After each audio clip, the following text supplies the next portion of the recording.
Hi hello this is మీ మానస. శ్రీకృష్ణుడు రాధ అంత అమితంగా ప్రేమించుకున్నా ఎందుకు పెళ్లి చేసుకోలేదో తెలుసుకుందాం.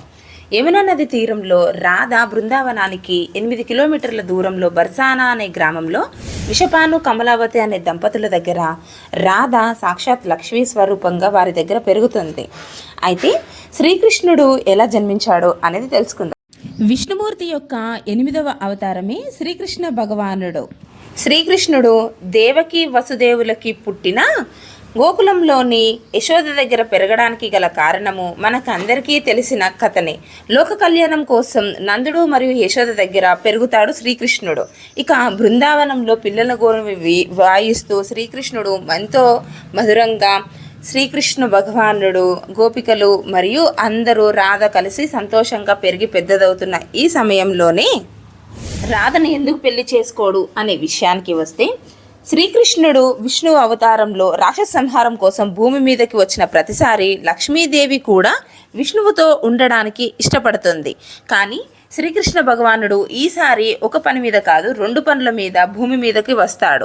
ఒకటి కంస మహారాజుని చంపడానికి, మరి ఒకటి కొత్త లోకంకి నాంది పలకడం కోసం.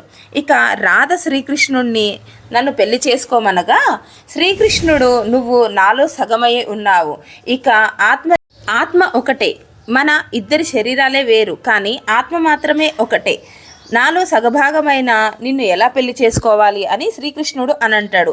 అప్పుడు అర్థమవుతుంది రాధకి, శ్రీకృష్ణుడి నుంచి నన్ను ఎవరు వేరు చేయలేరని, నేను ఎప్పుడో శ్రీకృష్ణుల్లో మమేకమై ఉన్నానని అర్థమవుతుంది రాధకి. రాధ అప్పుడు శ్రీకృష్ణుడు ప్రియురాలుగా పుట్టమని లక్ష్మీదేవిని అడుగుతాడు. లక్ష్మీదేవి దానికి ఒప్పుకోదు. లక్ష్మీదేవి మహావిష్ణువుని తనలో సగభాగంగా ఉండమని కోరుతుంది. అలా వారు రాధ శ్రీకృష్ణులుగా జన్మిస్తారు. ఇక రాక్షస సంహారానికి శ్రీకృష్ణుడిని రాధ పంపించడం జరుగుతుంది. మనము ఇప్పుడు కృష్ణారాధ అనే ఏ మందిరంలోనూ అనము, మనం పిలిచే పేరులో రాధాకృష్ణ మందిరం అనే అంటాము. రాధకి శ్రీకృష్ణుడు ఇచ్చిన ఇంపార్టెన్స్ అది. విశ్వం ఉన్నంత వరకు రాధాకృష్ణుల కథ మనం వింటూనే ఉంటాము. భక్తిభావనలతో కృష్ణారాధన చేద్దాము. రాధ శ్రీకృష్ణుడి భక్తురాలు కాబట్టి కృష్ణుడు పెళ్లి చేసుకోవడానికి థ్యాంక్ యూ ఫర్ వాచింగ్. ఇలాంటి మరిన్ని ఇంట్రెస్టింగ్ వీడియోస్ చూడాలనుకుంటే please do subscribe Manasa devotional channel. Have a good day.